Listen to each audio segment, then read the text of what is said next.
Hey, Bobby Manning here. Welcome to Dome Theory, number 57. Just checking in quick this week, taking a few days off, trying to spend some time with my mom for her birthday. Happy birthday, Mom. Unwinding after the Las Vegas trip and taking this little tiny stretch we have here between the end of NBA stuff happening and what's ultimately going to become a pretty mad dash into the NBA preseason, rather, once we get going here. There's my dog, dubbed Barky, by my grandma to the right there. It's hot. But a few things have happened this week, so I did want to check in on them. Josh Richardson extended by the Celtics. I know Ashrod Blakely and Kanye West dug into that quite a bit here earlier. Fit, his role on the team going forward. Really, this chalks out to a 2-year deal at this point with a salary increase that you would have seen off the last deal. So going from about $11 million and change to $13 million and change, something like that here. So it continues this stretch that we have of Robert Williams, Marcus Smart, getting extensions, clearing cap space out of the way that we thought the Celtics might be aiming to try to open up next offseason for a max free agent possibly. I know they were just squeezing enough space with cap holds and everything else that they would have been in a position to pay Bradley Beal the $36.6 million or whatever it would have been.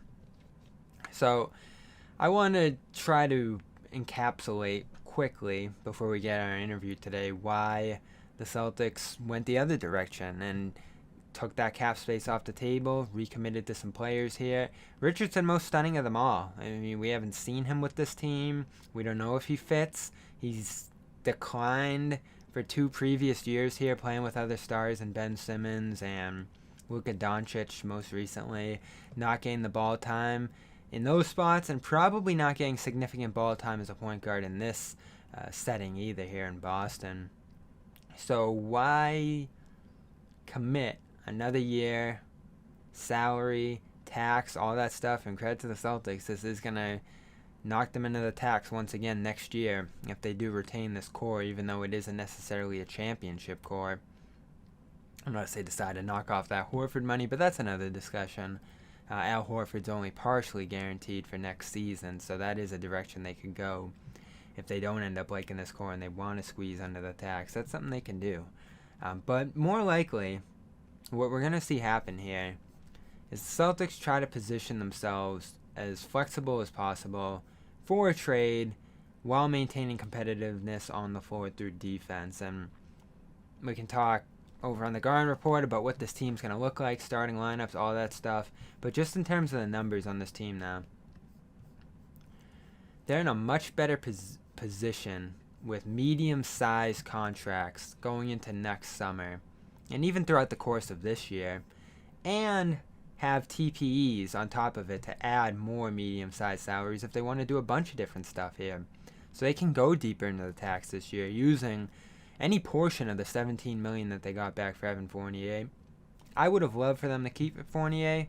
Ultimately, that would have probably put them in a tough scenario if they wanted to do a sign and trade, because they're over the hard cap line right now, which is the line of salary you can't pass if you do a sign and trade. So there's no great amount of flexibility for them to do sign and trades right now.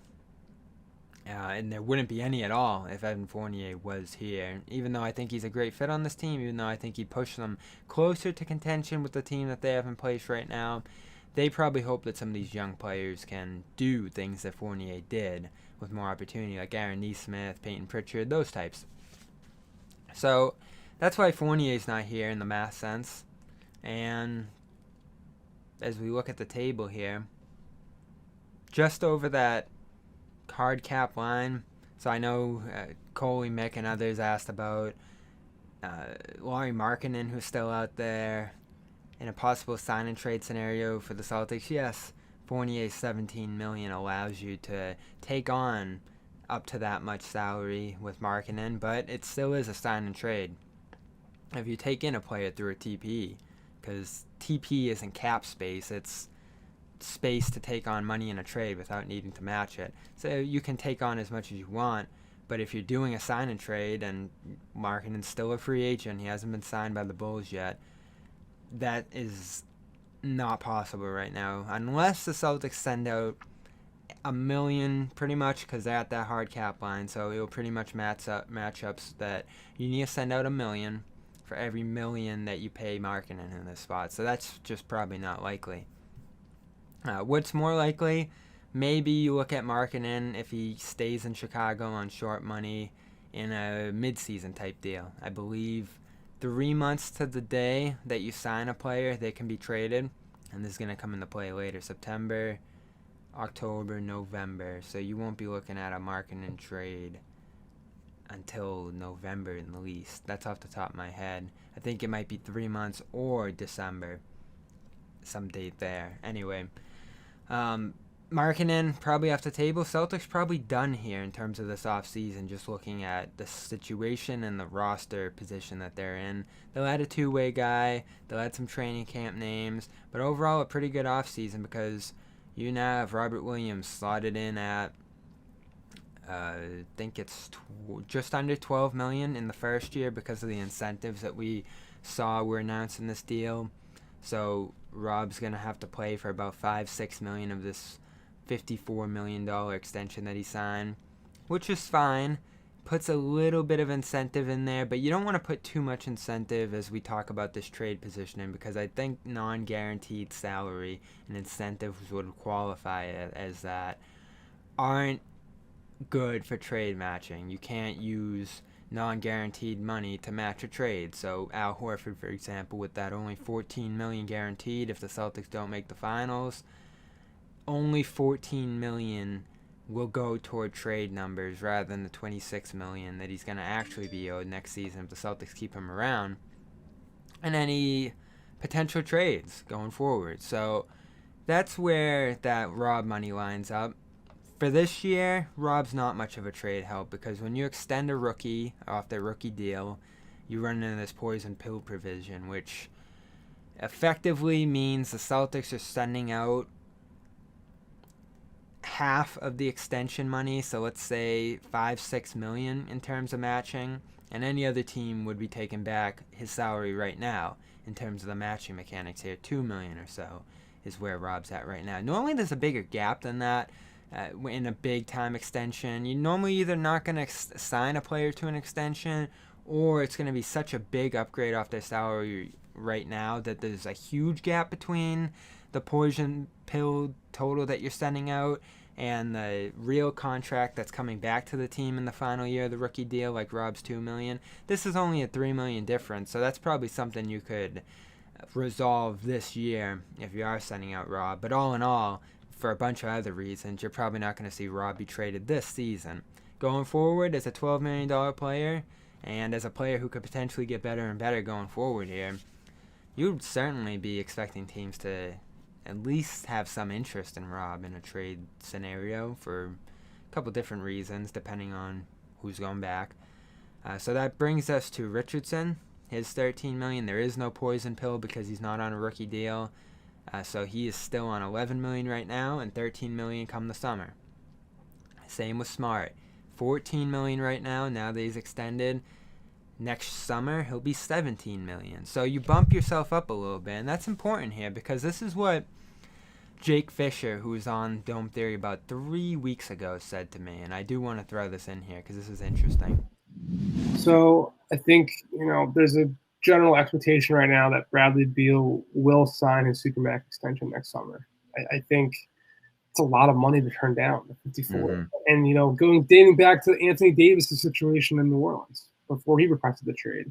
People in New Orleans were definitely encouraging him, like, hey, man, sign the Supermax right now, and then we can trade you after. Get your money, but just sign it now, and then we can trade you. I think that's probably what's going to happen with Bradley Beal, too. Again, I'm not saying he's probably going to get traded, but I think he probably will take that Supermax because he has been so loyal to Washington and has never really shown, fully interest to leave. He was definitely considering it. There's a lot of people talking about Bradley Beal being on the fence more than he ever had been before. And that's why I felt it was necessary to report that, because I also really felt that the Russell Westbrook trade request was a real thing too, and look how that turned out, right? So um, I think where things stand right now, they're going to continue to hope that Bradley Beal stays happy and will be signed that Supermax, and then they'll reevaluate next summer. So what he's basically saying, and we've all wondered why Bradley Beal has shown this enormous amount of loyalty to the Wizards despite tumultuous times and an uncertain path to contending going forward there. Him getting older, him probably want to get settled into a winning situation down the line here. That 10-year mark in terms of your earnings here in your career are important. I know we're all going to go, ooh, he's earned so much money. Why does it matter?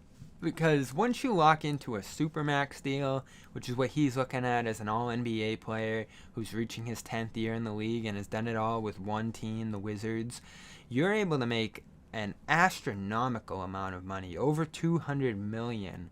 Beal is looking at being able to sign this offseason, the one coming up after this one, if he opts out of that deal. He does have a final year in the contract. You expect him to opt out of that, look at the options, and ultimately sign a massive deal. And so we just talked about marketing, that gap between him being signed and him being traded after that. There would be a gap if Beal was going to sign in Washington between when he signs and commits long-term there and when he can actually be traded. Beyond the fact that I don't think Beal is necessarily going to sign the contract, $200 million with the Wizards, and then turn around a couple months later and be like, just did it for the money. I'm on the move now. So Harden did it. Maybe Beal will do the same thing. Maybe Beal will take the Harden approach. Sign the Supermax with Houston. He's making $41 million or whatever it is now. And then he just takes that contract, uses the NBA's rule, trying to incentivize staying with one team, and spin it off into saying, all right, time to trade me, and I'm taking this whole contract with me. So I don't know if that's going to happen. It's just a possibility here. And if it does happen, the Celtics are in a much better position to match Bradley Beal at 35% of the cap. Next year would be $41.7 million or so. So you need to get within a few million of that. Let's do the math here. Marcus Smart makes about 17. Let's say Josh Richardson makes about 13 as an expiring contract. And Rob's at 12, give or take. You're up to $42 million there, Bradley Beal. So no coincidence that the money that the Celtics extended out to next summer in terms of being able to use in trades here is right the exact amount as a max Bradley Beal contract going into next season. Beyond the fact that it's going to allow the Celtics to remain competitive here, keep players that they like in place and satisfied and feeling like they earn their due. And in Marcus Smart's case, I believe there's a trade kicker there as well. We didn't exactly figure that out.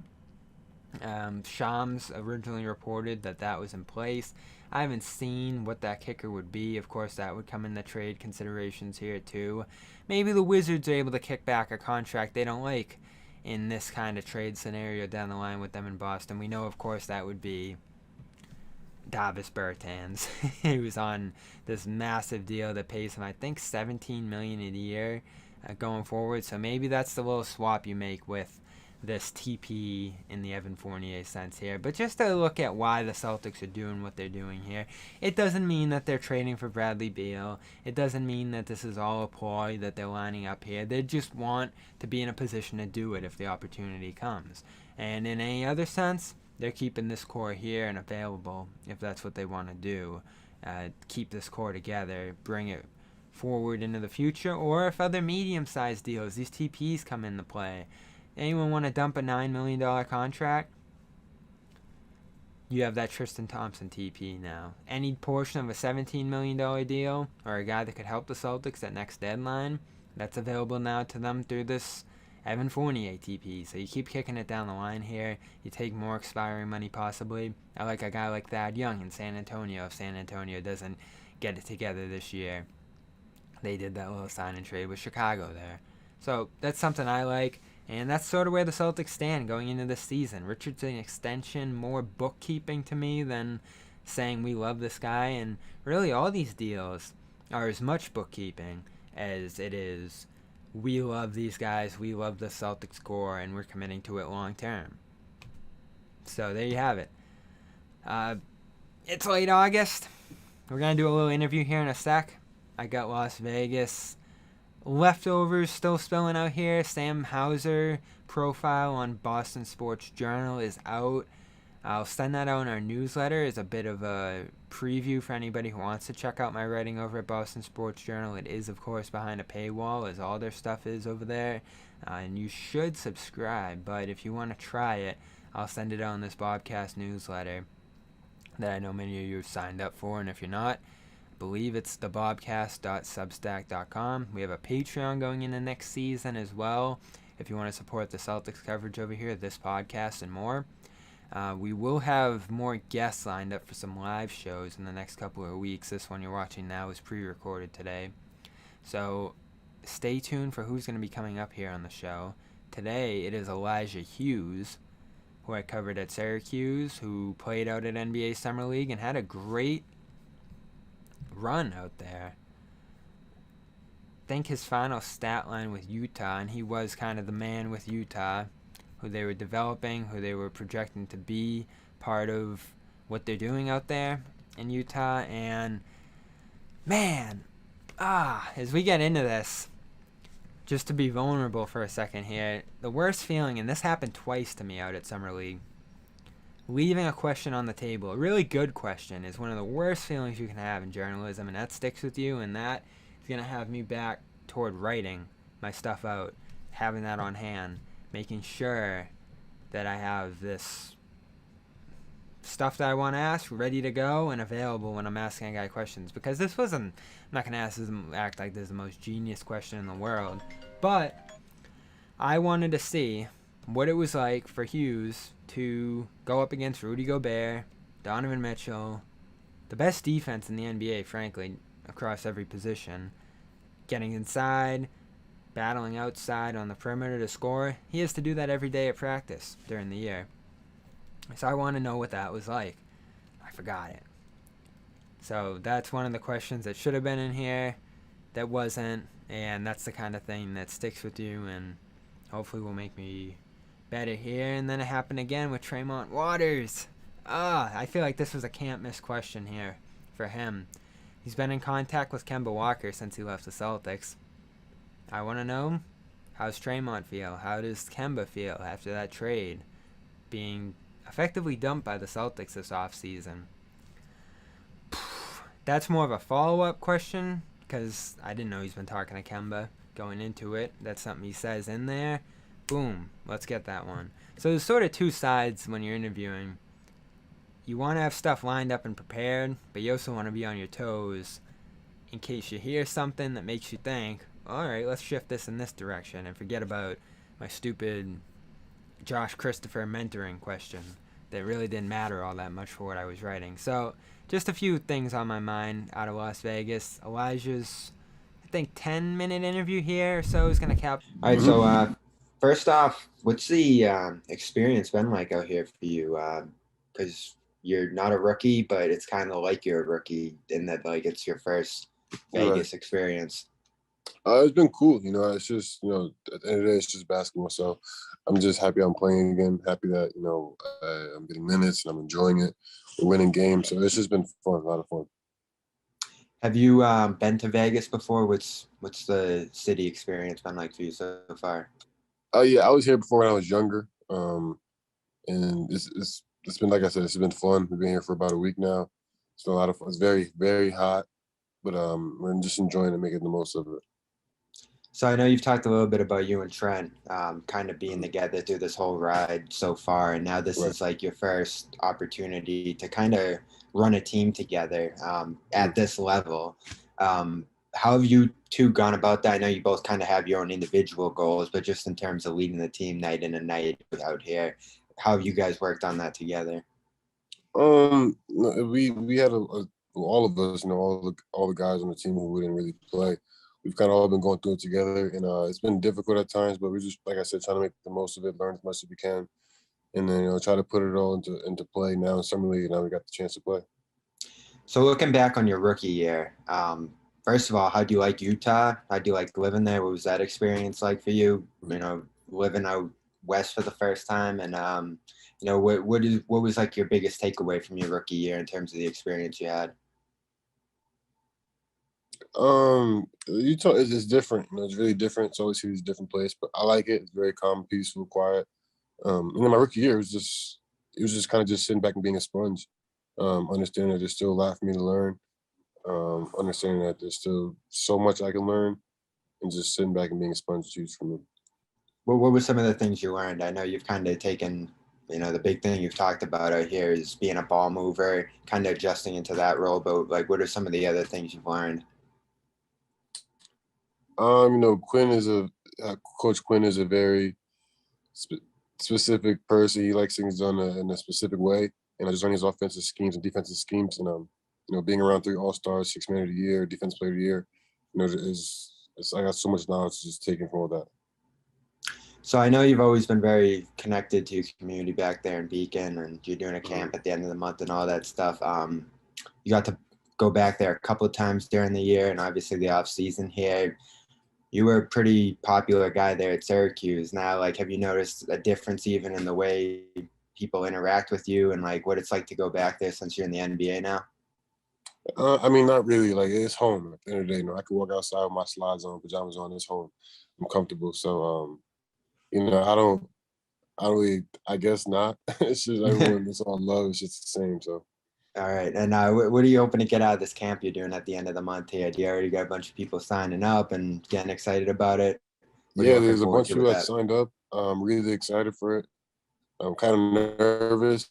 I don't really know. It's my first time doing something like this, so I'm just really nervous. I want it to be kind of perfect, but I'm really excited. I'm looking forward to a lot. There's a lot of kids that signed up already.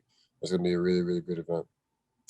And in terms of your first year in the league, who are some of the friends you've made, mentors you've made? I know you've gotten to play with Donovan Mitchell now and Rudy and some of those guys. Like, what are some of your best friendships, I guess, on your team or around the league that you've had so far? All my teammates pretty much. Jordan Clarkson's been a guy that has been in my ear a lot, kind of connected, just both being high-level scorers. Just both, he was kind of in a different position his rookie year. So just taking it when he learned his rookie year and just putting it all together. Joe Ingles, another guy, kind of similar play style. Everybody, we're all cool. We all hang out. And then also the guys that, we all didn't play a lot together, Jerome Brantley, Jerome Morgan, Trent Forrest, Doak, myself. We're all just close. We all just, chat all the time. Have a good relationship. What was it like playing in a sudden death overtime game? That was the craziest thing I've ever seen. Yeah, that was wild.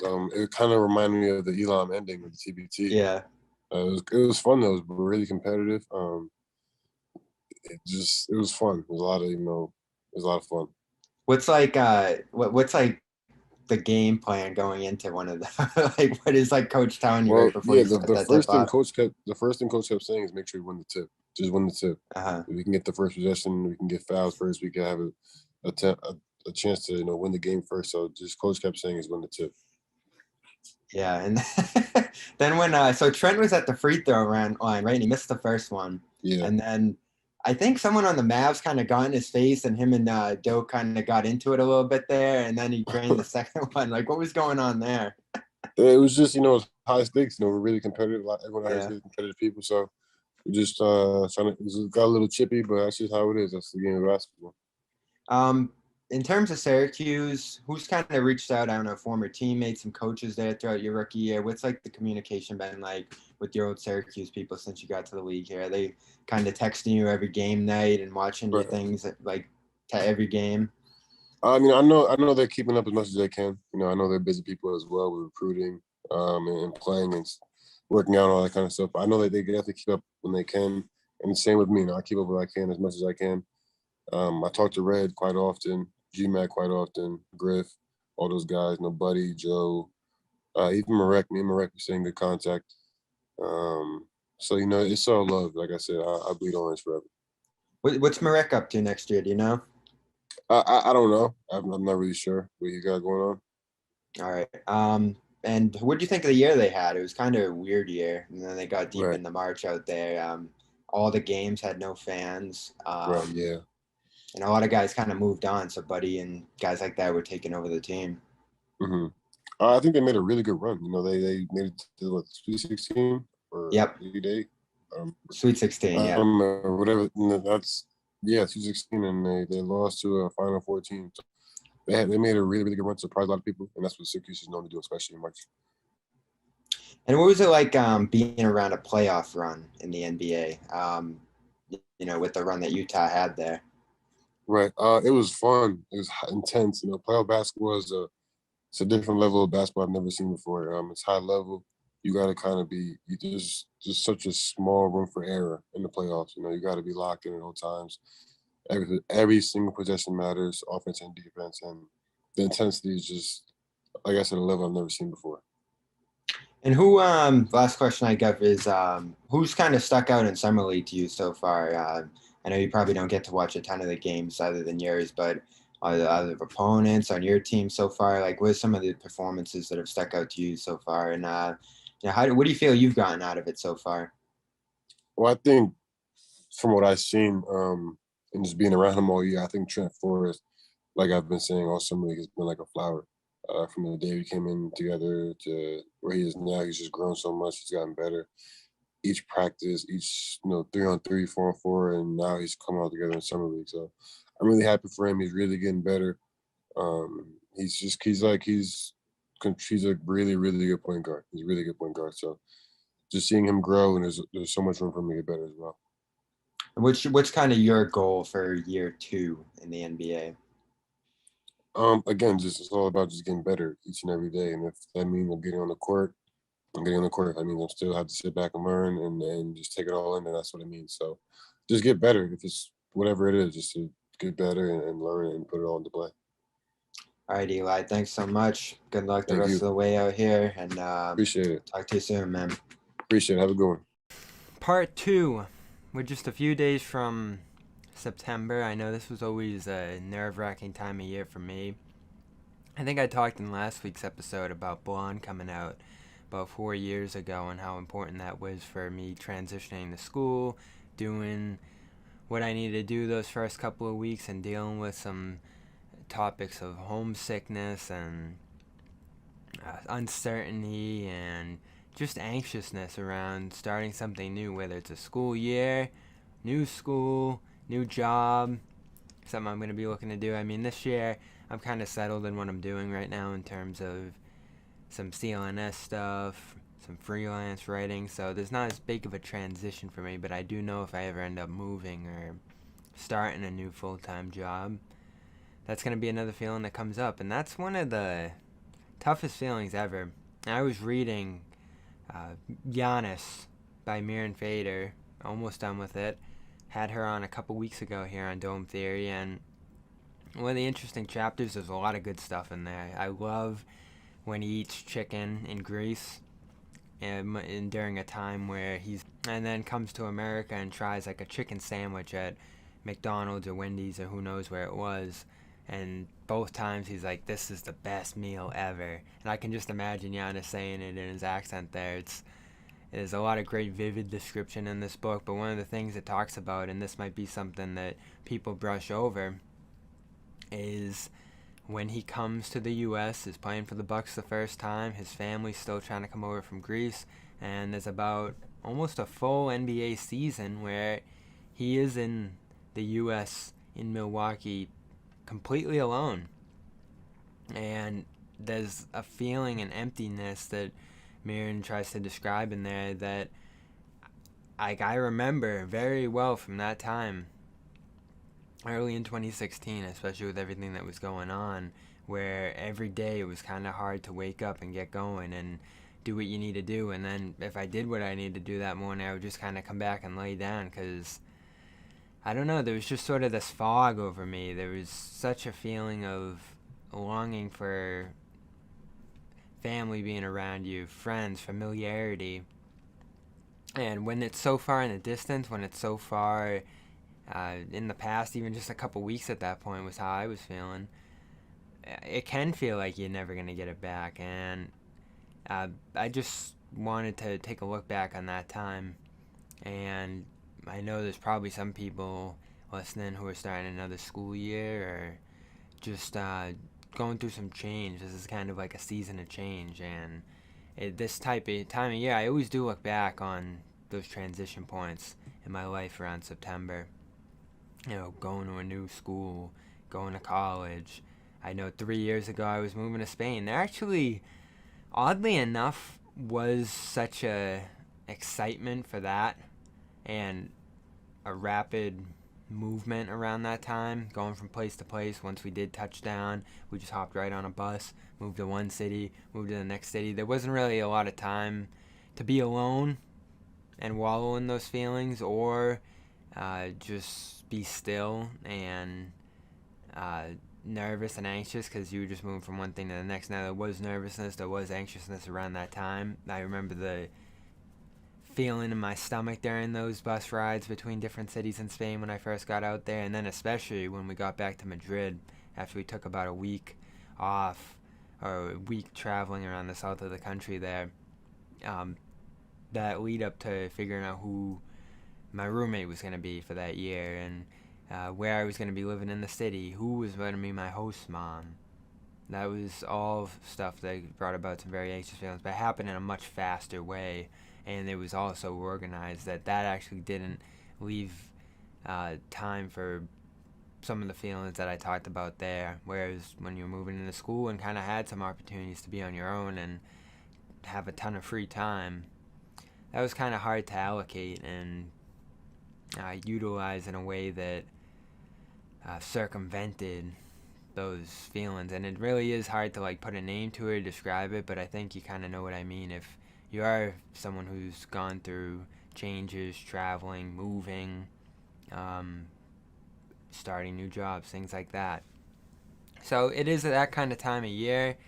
It is a slower time of year, a time for reflection, time for looking back on some stuff. So I definitely want to do that this week among all the different things that we're talking about here today. Other things going on. There's sort of hip-hop's Great Cold War escalating between Kanye West and Drake. I know one of my favorite accounts here on Twitter, Hip Hop by the Numbers, did a comparison of the two's sales over the years, whether it be like sales per album, total sales through their career, hit numbers, all this different kind of stuff. And it actually is very surprising. Kanye is monstrous of the careers he has had. One of the most accomplished hip-hop careers in rap history. He trails Drake pretty significant, really, by like hundreds of thousands in all these major categories here. I want to read them off exactly, as these two kind of battle behind the scenes quietly. This has been going on for a long time between these two, and it's about to meet what could be a pretty major climax here on September 3rd, when Drake has tentatively slated his Certified Lover Boy project that's been in the works since early this year and was supposed to come out early this year but never did, and there hasn't been much talk or singles floating around, noise at all from his front. Sort of a complacency with Drake still that doesn't excite me all that much. And then on the other end of the spectrum, Kanye has been on this barnstorming tour between Atlanta and Chicago yesterday as I record this, doing these concerts. It actually is pretty smart, pretty innovative, and, you know, grasp this impatience of people in our generation of playing music through Apple Music, selling tickets to these events where he plays this album that's not done yet, not released. Seemed like after the first concert in Atlanta was going to be released following the concert, but wasn't. He's got it on iTunes with a release date and keeps pushing this release date back. To me, it's a scam because, well, for a number of reasons. I think it's scamish behavior where he's placing a product out there and just teasing people to the maximum, knowing that he has this leverage of excitement and hype that other artists can't really take advantage of. He did this with the Life of Pablo rollout too, I thought, where he was able to go back and change an album. Didn't have like the physical hard releases that some people had at that time, so he was going to be able to go back and tinker and change things with the album. Pushed it back a couple of times, delayed the release date, and really whose label at that time was going to give them that kind of flexibility to release whenever they wanted. It didn't seem like anything that was going to be able to transfer to other artists, so great. It benefited Kanye. It was an awesome rollout. It was exciting. To sort of do that again now, almost 10 years later, and in such a more dramatic way where he's buying tickets, or selling tickets to people rather, very exclusive event. The first one didn't feature all that much, just kind of him walking around the stadium. The second one had droves of people walking around him in the center and him doing all these different crazy things. And then this latest one, sort of the antagonism of Kanye, bringing out Marilyn Manson, bringing out the baby on one of the first songs after he had pulled him from the song, putting him back on there and sort of flaunting that after the baby is notably within the last couple of weeks at different festival appearances and such, made homophobic remarks, defiantly defended those, just sort of going on these raving rants. And this is a guy that has been prone to, beat people up in public and stuff like that, which isn't as big of a deal as some of the stuff he's done recently. But Kanye has been on this run of antagonizing against this cancel culture thing, and I know I tweeted that out yesterday. I've never really been a big proponent that this cancel culture thing, maybe internet rallying of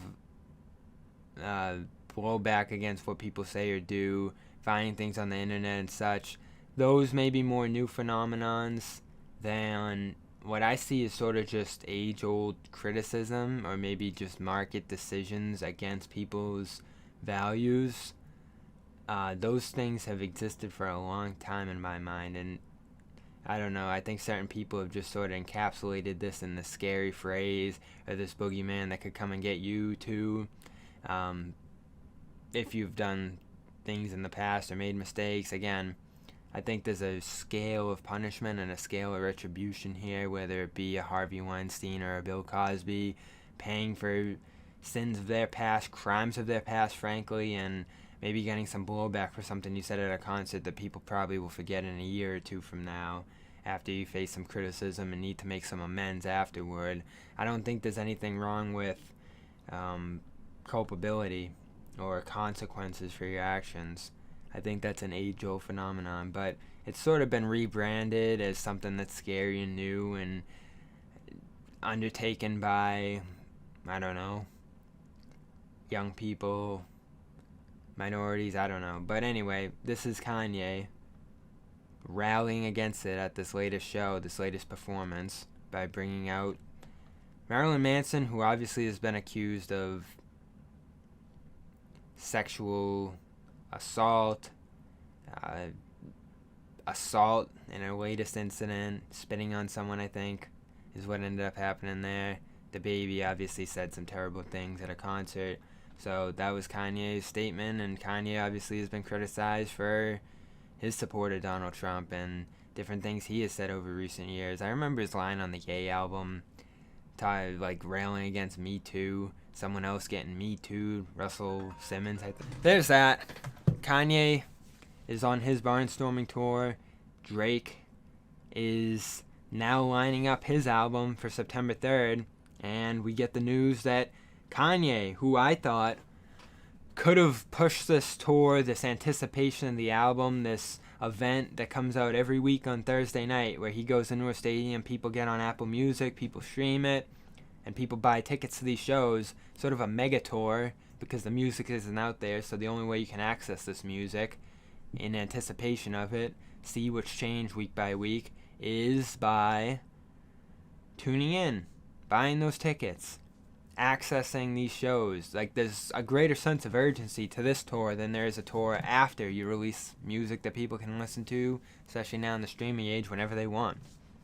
Now again, just like with The Life of Pablo and the different things he did on SNL, delaying an album, teasing songs, changing the album after it released. I don't think this is something that another artist could do. So, Drake is sort of pushing him here, it feels like. September 3rd, Certified Lover Boy comes out. Kanye is now reportedly going to release on the same date. So this sort of brings it back to this age where in 2005, 2006, or 2007, 50 Cent's Curtis came out, Kanye's Graduation came out, and there was sort of this sales battle, back when sales on a record release day was a big deal. And that was one of the most notable head-to-head battles between two hit artists, and was sort of a tilting point for 50 Cent's career, going sort of in a downward direction, and Kanye becoming legend status. So here, this is two of the best-selling rap artists of all time, two of the megastars in music, and two guys who have been trading blows, silent blows, subtle blows in recent years, going at each other head-to-head on one day with extremely anticipated albums in Donda and Certified Lover Boy. I don't know if this is actually going to come to a head and Drake's going to force Kanye's hand and Kanye's going to follow through and release it and maybe punt on this, what I thought could be fall-long series of tours around the country here, giving every single city a chance to tease this album. And it has lasted longer than I thought it would, and the hype and anticipation for these shows every single week, even after a critical dud in Chicago yesterday, that could have kept going. So is Drake going to be able to force Kanye's hand here? Is Drake actually going to put himself out there after a couple mixed releases in recent years? Between Views, which I wasn't crazy about, Dark Lane demo tapes, which I thought was his worst project ever, and a series of singles that have been up and down. Lemon Pepper Freestyle was pretty well received. I liked Laugh Now, Cry Later. That was one of my favorite Drake songs ever. Then you had a few duds that I wasn't as crazy about in this array of releases within recent years from him. So is he going to finally put himself out there with Certified Lover Boy, another really highly anticipated Drake record, and go head-to-head with Kanye? Maybe dig into his sales, his attention a little bit, if Kanye is going to actually threaten to release on the same day here. These two have been going at each other in such a standoffish way. There hasn't been really direct bars between them. I know Drake said in 2015 he's got a bigger pool than Ye and different stuff than that. It's funny, Kendrick actually released a feature with a slight jab at Kanye. Changing his music, changing sort of like a double entendre there on Baby Keem's record, and saying that I'm the same old Gemini or something like that. So Kendrick has now reappeared as well after a long hiatus on a single with Baby Keem. It actually was Baby Keem's song on Friday coming out, and that was probably the best song I heard on this Friday release of songs.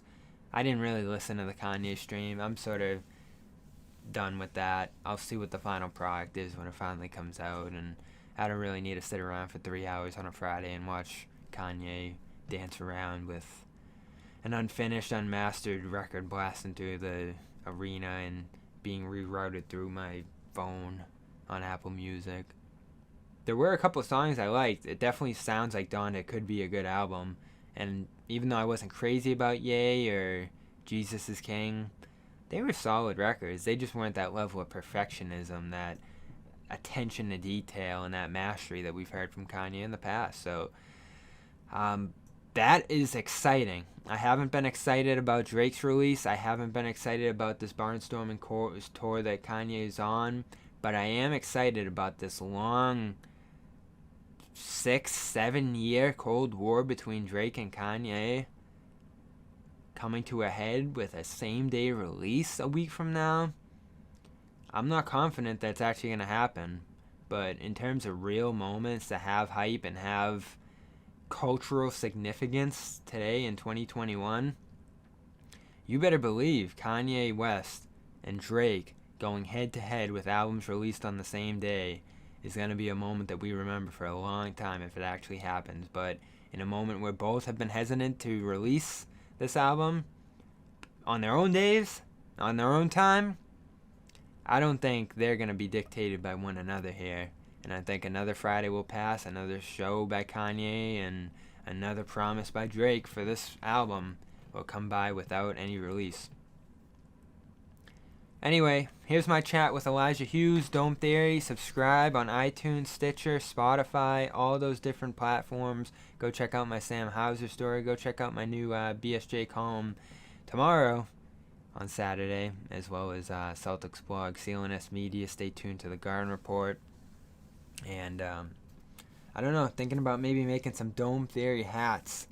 I just pulled this out of the luggage yesterday after my Vegas trip a couple weeks ago. So it's back. I'm utilizing it today for the heat wave. I'm maybe going to go swim a